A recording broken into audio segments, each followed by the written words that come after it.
Les nombres entiers s'écrivent avec les 10 chiffres de 0 à 9, de la même manière que les mots s'écrivent avec les 26 lettres de l'alphabet de A à Z.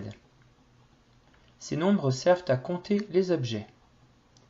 Par exemple, dans une classe, on compte 25 élèves.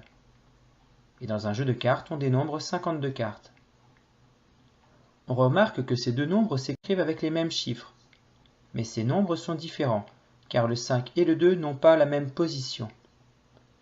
L'écriture des entiers se fait selon un principe de position, le chiffre de référence étant le chiffre des unités. C'est le chiffre le plus à droite dans l'écriture d'un entier. Dans l'écriture d'un entier, plus un chiffre est à gauche, plus sa valeur est grande. C'est le principe de la numération de position. Pour connaître la valeur d'un chiffre, on utilise le principe d'échange de 10 contre 1. C'est la numération décimale. Ainsi, par exemple, 10 unités s'échangent contre une dizaine. 10 dizaines s'échangent contre une centaine. 10 centaines s'échangent contre un millier.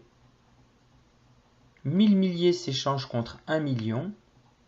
Et 1000 millions s'échangent contre un milliard.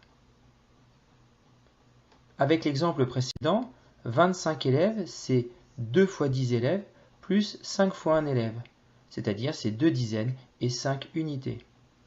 Alors que d'autre part, 52 cartes, c'est 5 fois 10 cartes plus 2 fois 1 carte, c'est-à-dire 5 dizaines et 2 unités. Retenons donc que, lorsque l'on passe d'un rang à celui immédiatement supérieur, il faut tenir compte d'un rapport de 1 à 10, car on utilise une numération décimale.